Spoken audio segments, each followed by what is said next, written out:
بتبدأ الدراما مع جورجينا، طالبة في كلية الطب مجتهدة ومسؤولة، وجنب كليتها بتدور على شغل عشان تصرف على مامتها واخوها الصغير يوهان اللي بيكون مريض سكر زي جدته. ويبان ان جورجينا قاعدة مع جدتها في نفس البيت عشان تهتم بيها وتاخد بالها منها. وفي مرة تحضر ندوة في جامعتها بتناقش حقوق المرأة والراجل، وتبدأ هي تدافع عن المرأة وتعرض أهميتها في المجتمع وتطالب بحقوقها، ولكن يهاجمها في الرأي طالب اسمه بريمو واللي يكون بيناقش هو كمان أهمية الراجل في المجتمع وبيطالب بحقوقه، والاتنين يفضلوا يتجادلوا قصاد بعض لحد ما بريمو يبان عليه انه اتسحر بقوة شخصية جورجينا، فيقرر يهدى ويغير كلامه ويعلن ان في الحياة دي مفيش صنف افضل من التاني، وان الراجل والمرأة مخلوقين علشان يكملوا بعض في المجتمع، وان بدل ما يتجادلوا المفروض عليهم انهم يتعاونوا سوا. فنتيجة لكلامه ده جورجينا هي كمان تهدى وتوافق الرأي. وبعد مناقشتهم دي جورجينا تقرر تروح عشان تسلم عليه، فيصدمها بانه يبوس ايديها ويبان عليه جدا انه وقع في حبها، ويبدأ يطلع لها في كل مكان لحد ما يتصح. هو كمان يكون بيبذل كل جهده عشان يبين لها الجانب الرجولي والمسؤول من شخصيته، ويكون بيساعدها في ابسط امور حياتها، وبيطلع لها دايما كل ما تحتاجه فتتعود عليه، ويكون بالنسبه لها جزء اساسي من يومها. وتعرفوا على عيلتها فيتقرب جدا من جدتها واللي تحبه قوي وتحب تقربه من جورجينا، وكمان يتقرب من اخوها يوهان ويهتم بيه. فجورجينا تشوفه انسان طيب، ويوم ورا التاني تتعلق اكتر بيه. ونعرف ان بريمو مغني مبتدئ بيصنع اغانيه بنفسه، وجورجينا تلاحظ فيه انه بيحب المثاليه في شغله وانه مجتهد جدا وطموح، ويكون بيشتغل في ملهى ليلي. فلما ياخد جورجينا معاه عشان تسمعه، جورجينا تتصدم لما تلاقي ان مفيش زباين في الملهى غيرهم، ورغم كده بريمو يفضل يغني بكل طاقته وكانه بيغني في حفله عالميه. فجورجينا تحب اصراره على النجاح وعدم استسلامه، وتشوف انه في يوم من الايام هيكون راجل عظيم ومشهور، وتحس انها بتحبه وعايزه تكون جنبه، فتتهور وتقوم تجري عليه وهو على المسرح وتعترف له بحبها. فبريمو يفرح جدا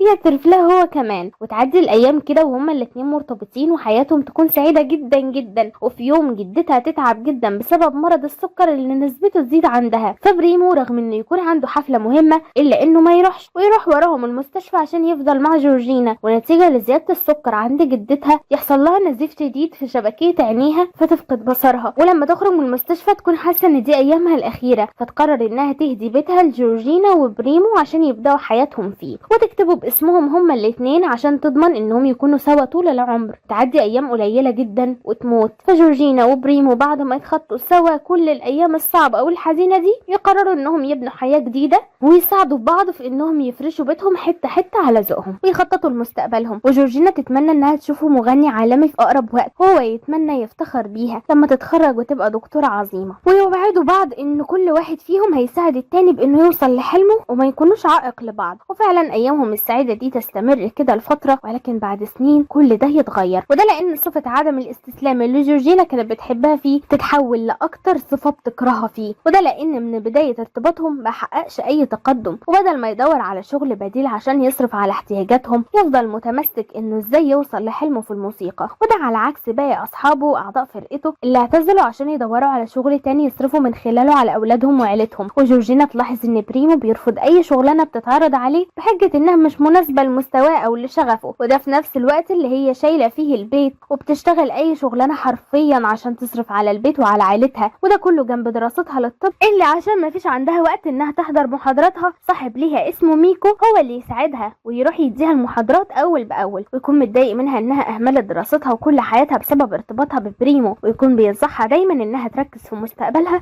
وما تعلقش نفسها بيه اكتر من كده. وفي يوم جورجينا راجعه للبيت تعبانه تلاقي بريمو مجمع مجموعه شباب ويكون بيختار منهم الافضل في العزف عشان يعمل لنفسه فرقه تانية بدل اصحابه اللي بعدوا عنه، ويكون قالب البيت ومبهدله على الاخر. فجورجينا بدل ما تقعد ترتاح تكمل باقي يومها في التنظيف، فهو لما يحس بتعبها يزعل عليها ويعتذر لها انه ضغطها معاه بسبب انه بيمر باصعب ايام حياته، فهي كعادتها ما تزعلش منه وتواسيه وتدعمه وتروح معاه شغله في الملهى رغم تعبها الشديد، وتكون هي الوحيده اللي بتشجعه وبتسقف له، على عكس الزباين اللي يتخانقوا معاه عشان بريمو رافض يسمعهم الاغاني اللي هم عايزينها وبيسمعهم الاغاني اللي على مزاجه هو. فلما مدير الملهى يزهق منه ومن تكبره يطرده، فبريمو من زعله يروح يسكر في مكان كده ومن كتر شربه يفقد الوعي هناك. فجورجينا لما عمال المكان يكلموها تضطر تروح تجيبه من هناك رغم ان بيكون عندها امتحان مهم وفضل لها نص ساعه بس ويبدا. وقبل ما تاخد بريمو وتمشي عمال المكان يصدموها لما يطلبوا منها تدفع فاتوره المشاريب اللي بريمو شربها والكرسي والترابيزه اللي كسرهم وهو مش في وعيه، فلما تدفع وتاخده عشان تروحوا بسرعه قبل ما امتحان هيبدأ تفضل تقع بيه طول الطريق، وده بسبب الكتب الكتير اللي هي شايلاها وآلة بريمو الموسيقية. ده غير ان بريمو نفسه اللي مش قادر يصلب طوله ومركز تقله كله عليها. في نفس الوقت ده ميكو يتصل عليها ويسألها هي فين، فلما جورجينا تحكي له يطلب منها تسيب المغفل ده في اي مكان، وانها ما ينفعش تضحي بكليتها ومستقبلها عشانه، ويطلب منها تفكر في نفسها مرة واحدة بس. فتقرر تسمع كلامه وتحط بريمو على جنب الطريق، وهي بتعتذر له انه يسامحها المرة دي بس. ولما تركب المواصلات عشان تمشي تشوفه وهو بيحاول يقف، ولكنه يقع في نص الطريق، وبمجرد ان العربية تمشي تحس ان روحها بتتاخد منها ويصعب عليها جدا. فتقرر توقف العربية وتستغنى عن مستقبلها في سبيل انها ترجع له وما تسيبوش لوحده. ويعدي وقت وديونهم تزيد يوم ورا التاني، حتى فواتيرهم الاساسية ما يقدروش يدفعوها، فيتقطع عليهم المية والنور. ويوم ميلاد جورجينا بريمو يحتفل بيها ببواقي تورته ويهديها اسطوانة من نوع الاغاني اللي هو بيحبها. فهنا جورجينا يبان عليها الزعل الشديد وتتعامل معاه لأول مرة بكل برود. ولما تسيبه وتقوم تغسل وتنظف، بريمو يفضل يسألها مالها واذا كانت زعلانة منه، فلما تفضل ساكتة ومحافظة على برودها معاه بريمو يتوتر جدا ويسألها اذا كانت ملت منه او تعبت. ولما يصر عليها ترد تتعصب عليه وتقول له وانها تعبت جدا من تنظيف الفوضى اللي هو بيعملها، وتعبت جدا من الدراسة والشغل بكل جهدها عشان تدفع فواتيره اللعينة في نفس الوقت اللي هو بيجري فيه ورا شغفه. وتقول له وهي مجروحة جدا ان مفيش معاه فلوس يشتري لها حتى تورتايه صغيرة، ومعاه يروح يشتري لها اسطوانة موسيقية وتكسرها بانهيار قدام عينيه، وتتهمه انه جاب لها الهدية دي بالذات ودفع فيها فلوس، وده لانها بتتمحور حوالين حلمه وانه دايما بيفكر في نفسه وبس وفي اللي يخصه. فبريمو يتصدم من طريقة تفكيرها فيه وما يقدرش ينطق قدام دموعها بولا كلمة. وجورجينا تفضل مستمرة في العياط وتقول له انها تعبت من انها تستناه يرجع زي الاول ويوفوا بعض معاها، وتعبت من انها تكذب على مامتها بانها كويسة وعلى الناس بانها سعيدة، وتعبت من انها دايما بتتساب في الخلف وبتظهر كانها انسانة غبية. فبريمو يسألها هنا بكل انكسار اذا كانت بطلت تؤمن بيه وتثق فيه، فجورجينا تجرحه بردها وتقول له انها وثقت فيه زمان وده كان اكبر غلطة هي عملتها، وتقول له غصب عنها انها حاسة بانها بتضيع حياتها في العلاقة دي. فكلامها يجرح قلب بريمو والدموع تبدأ تنزل من عيونه زي المطر، ويسألها هل حياتها هتتحسن من غيره، فهي تقول له وتطلب منه يمشي. وبعد لحظات من الصمت جورجينا تبص حواليها وما تلاقيش بريمو، وتتصدم لما تلاقيه سمع كلامها ومشى فعلا، فتتجنن وتفضل تجري تدور عليه زي المجنونة، ولكن يكون الوقت فات خلاص. ويعدي سنتين كاملين على جورجينا اللي تكون لسه ما تخططش الماضي وعايشة على ذكريات بريمو رغم كل حاجة حصلت زمان. في نفس الوقت ده بريمو يرجع على البيت ويتفاجئ ان مفيش اي حاجة اتغيرت من وقت ما هو مشى باستثناء غبار الزمن اللي بقى على كل قطعة اساس في البيت. واتصدم لما جورجينا تطلع من اوضتها قدامه، وده لانه مفكرها سابت البيت من يوم ما انفصلوا عن بعض. وجورجينا هي كمان تتفاجئ لما تلاقيه رجع، ورغم انها ما كانتش قادرة تتخطى بعده عنها الا انها تسأله بيعمل ايه هنا في بيتها، وقبل ما تسيبه يرد تطرده، فهو يوقفها ويفكرها ان ده بيته هو كمان، فتتخانق معاه. والمجنونة تفضل تحدفه باي حاجة موجودة جنب ايديها وتقول له انه ما عادش عنده حق بانه يرجع للبيت ده بعد ما سابه زمان. فبريمو يفكرها انه ما مشاش بمزاجه وان هي اللي طلبت منه يمشي. فجورجينا هنا ترد عليه بمنطقية اي ست في العالم وتقول له هو انا لما اطلب منك تسيبني ده المفروض انك تسمع الكلام وتسيبني كده بكل سهولة؟ للدرجة دي كنت مستنية اقولها لك عشان تهرب بسرعة؟ طيب يا شاطر، بما انك بعتني زمان وتخليت عني فاخرج بره بيتي بقى. فهنا بريمو ما يفهمهاش، ورغم رفضه التام في انه يخرج عشان ما عندوش مكان تاني يقعد فيه، الا انها تنجح في انها تطلعه بره. وقبل ما تمشيه تعرفه انها عارضة البيت للبيع، وبعد ما تخلص منه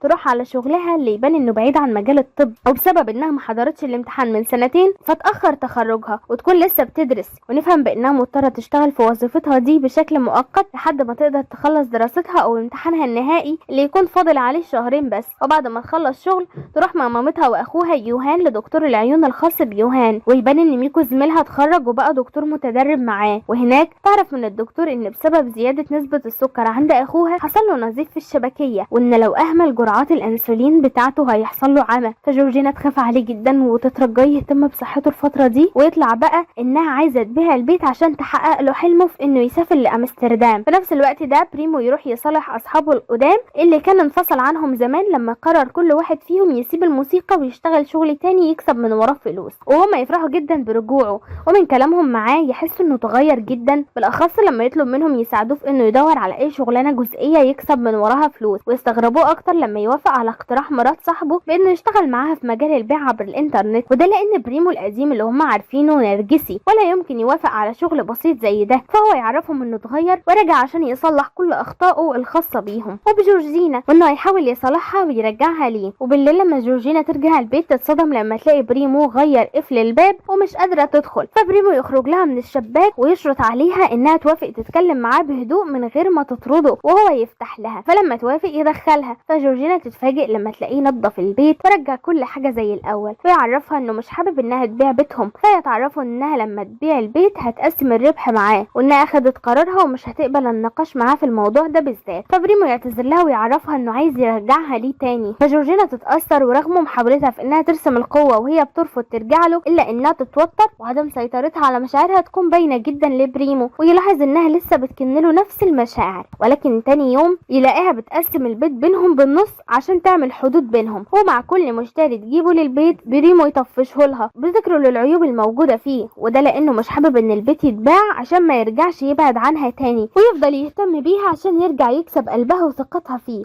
ورغم تأثر جورجينا بكل اللي هو بيعمله الا انها تحاول تسيطر على قلبها وتبعد عنه في كل مرة يقرب منها، ولكن سيطرتها دي تدوب اول ما تحس انه فعلا اتغير ونرجسيته انعدمت بشغله الجديد في مجال التسويق عبر الانترنت، ده غير انها تحس بانه اتعلم المسؤولية لما يبدأ يساندها في مصاريف البيت. فميكو صاحبها اول ما يحس منها انها رجعت تحنله يفضل ينصحها بانها ما تكررش غلطتها وما تتخدعش بكل اللي هو بيعمله، وده لانها ممكن تضيع من حياتها 7 سنين تانيين بتقربها منه. فبالليل لما ترجع البيت تلاقيه بيغني لها الاغنيه اللي كان بيغنيها لما اعترفت له بحبها، وعمل لها احتفال كده رومانسي، فهي زي الهبله تسلم له قلبها، ولكنها تفوق وتجري بسرعه تخرج من البيت، ولما يروح وراها عشان يرجعها تزعق له وتقول له انها ذكيه جدا في كل حاجه، لكن قدام اي حاجه تخصه بتقلب غبيه، وده لان قدام ابتسامه واحده منه او اعتذار واحد عالمها كله بيتغير، ولكنها متاكده من ان رجوعها ليه هيسبب لها خساره هتتحملها هي بس، وتعرف ان كل اللي من سنها دلوقتي حياتهم ماشيه وسعده، زي ميكو اللي بقى دكتور وجيسيكا اللي اتجوزت وخلفت وحياتها سعيده، اما بقى هي فلسه بتحاول تعيد ترتيب نفسها بعد ما هو سابها. وتفكروا انها اديته من عمرها 7 سنين كاملين بتضحي فيهم وهي ساكته، وان المره الوحيده بس اللي امتلكت فيها الشجاعه وعبرت له فيها عن تعبها من وسط المرات الكتير اللي كانت هتستسلم فيها وما استسلمتش هو سابها بكل بساطه من غير حتى ما يخترع سبب انه يكمل علاقتهم. وتعرفوا ان كل اللي كانت محتاجاه زمان انه يكافح معاها ويساعدها، ولكنه ما عملش كده، فهي النهارده مش هتسمح له يستهلكها تاني وتترجاه يسيبها في حالها ويسيب البيت وتديله فرصه يوم يلم حاجته. وتعرفوا انها هتبقى تتواصل معاه عشان يبقى يمضي على اوراق البيع وتسيبه وتروح تبات عند صاحبتها، ولكن لما ترجع تاني يوم وما تلاقيهوش تزعل جدا، ولكن تتفاجئ لما تلاقيه سايب لها رساله بيقول لها فيها بان اخوها تعبان. فلما تروح على بيت اهلها تلاقي بريمو هناك ويكون جايب لهم دكتور، وتعرف من الدكتور ان حاله يوهان بتسوء لان شبكيه عينه انفجرت، والعلاج مش هيعمل حاجه غير انه ياخر فقدان البصر. فجورجينا تاخد مامتها واخوها معاها على البيت عشان لو حصل معاهم اي حاجه تاني يكونوا قريبين من المستشفى، ده غير انها عايزه تبقى جنبه عشان تاخد بالها من علاجه. فهنا بريمو يطلب منها تسيبه يعيش معاهم لوقت ما يبيعوا البيت، وانه مش هيرجع يطلب منها تاني يرجعوا لبعض، وانه هيسيبها على راحتها، فهي توافق. واثناء ما يكونوا بيتكلموا كده يسمعوا يوهان وهو بيتخانق مع مامته علشان كل اللي يكون شاغل تفكيره هو سفره لامستردام في اسرع وقت، وده لانه بيحلم يشوف باباه لو حتى مره واحده في حياته قبل ما يفقد بصره. ولكن مامته تكون رافضه المبدا وتقول له بزعيق ان باباه ده هو نفسه اللي سابهم زمان ومفكرش فيهم. فيوهان يحاول يقنعها، وده لان عنده فضول يعرف ايه شكل باباه. فجورجينا توعده انها تحقق له حلمه، ولكنه يديها فرصه لما تبيع البيت الاول وتمسك في ايديها فلوس. وبريمو يفهم الوقت اصرار جورجينا على البيع فيقرر يساعدها، وتاني يوم يصحها على صوته وهو بيفرج البيت لمجموعه زباين وناس كتير تيجي تشوفه، ولكن محدش يشتريه بسبب انه قديم ومحتاج تصليحات كتير، ولكن ربنا يبعت لهم زبونه بتقدر الذكريات والتاريخ. ولما تسمع وصف بريمو ليه وانه عاش في اسعد لحظات حياته توافق تشتريه على طول وتسيب لهم عربون ووقت كفايه علشان يلموا حاجات، فيفرحوا جدا ويشكروها. تاني يوم لما جورجينا ترجع من شغلها تلاقي مامتها واخوها ماسكين ماسكين اسطوانات موسيقيه في ايديهم، فتفكرهم بتوع بريمو